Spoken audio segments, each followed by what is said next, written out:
Hey, it's Mark with findinghometoday.com, and I am back with another question that I received from one of my buyers, and it was an excellent question, as they all have been. So the first thing they wanted to ask me was, when it comes to a mortgage, what are your mortgage do's and what are your mortgage don'ts? So I wanted to start with the don'ts first, just to kind of flip it up a little bit, just to kind of get them into a little bit of a reality check. And first thing you do when you're thinking about getting a home loan is do not take out a car loan or finance any kind of a big purchase while you're going through the process.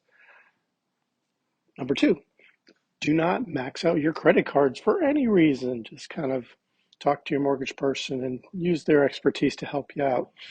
Uh, which kind of ties into the next one. Number three is do not open up any new revolving accounts. Just keep your credit as it is. Don't close things. Don't open things. And then kind of a major one that some folks think, oh, I just got this great job offer. I think I'll switch jobs just for this one time and it'll help me with getting my mortgage. Don't change jobs during the mortgage process. Set it up so maybe the day after closing, you can get your new job. Awesome. No challenges there. Another one that comes to the mortgage side is don't assume that you need 20%. In today's market, a lot of folks think, oh, I don't have 20%. There's no way I can buy a house.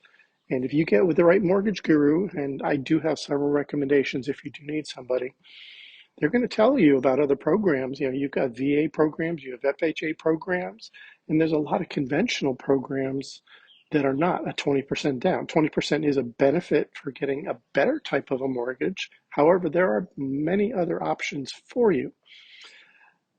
This is the number one pet peeve that we have is as number six is don't go house hunting until you have your mortgage pre-approval. Because the first thing that you do when you fall in love with a house is go, oh, I got to make an offer. I'm ready. You're ready to go. And the first thing us as a realtor will say is, we need your pre-approval. And sometimes that could take 1 or 2 days to get that put together. So to help you out, make sure that you get that process started before you do the home searching process. Another thing is you don't have to use the first mortgage person that you see. You know, there are different programs. It's just like when you're shopping for a bank or shopping for a car, different programs and different benefits for you. Just kind of depends on what the mortgage brokers are willing to help you out with. So, you know, shop it around. Enjoy life as a buyer in this case. Once you figure out somebody that you're comfortable with, definitely jump all over it, use them, and trust them as your financial partner when it comes to buying a house. So you'll have your mortgage guru, you'll have myself to help you on the getting the best deal and negotiating contract side, and then you're kind of steering the ship with the two of us helping you out. Number eight is don't make any kind of big financial changes prior to closing. Now, reality does happen, and let's say your car breaks down. What do you do? What I recommend folks do is immediately, if some kind of a major issue pops up, get on the phone with your mortgage guru and say, this happened. How do you want me to handle it? And it may be as easy as, hey, just use your credit card, pay this off, or use cash, or use they're offering you a program to invoice you and pay it off in 30 days. But use that expertise from someone that's done this 1,000 times versus trying to second guess what could help out your specific situation. So that's the don'ts. Now let's jump to the do's.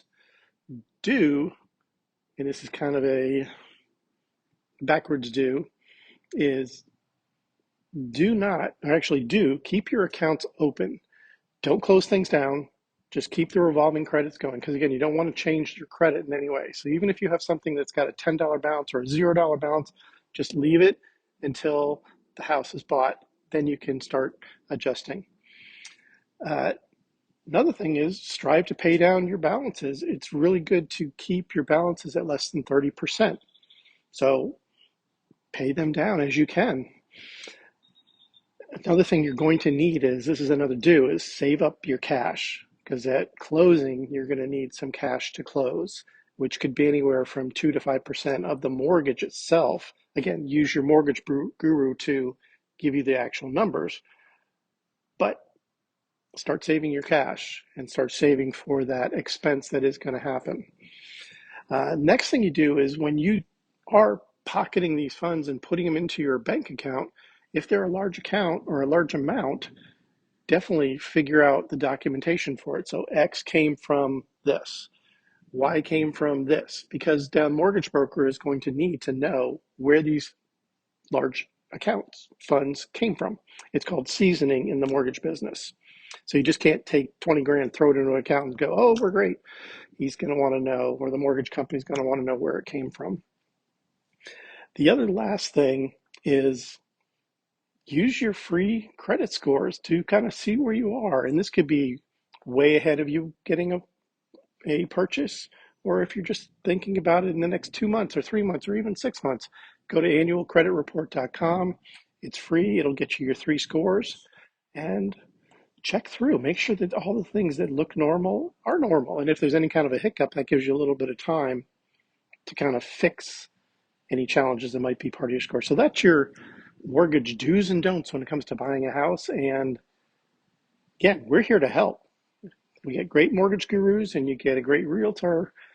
Then the third piece is just you helping make that decision. And we're the ones that are going to help you get the best deal. But let's make sure that we do this as a team. Remember, all three of us, and let's help you get that house for your future. Again, it's Mark with findinghometoday.com, and keep sending your questions and we'll keep answering them. Have a great day.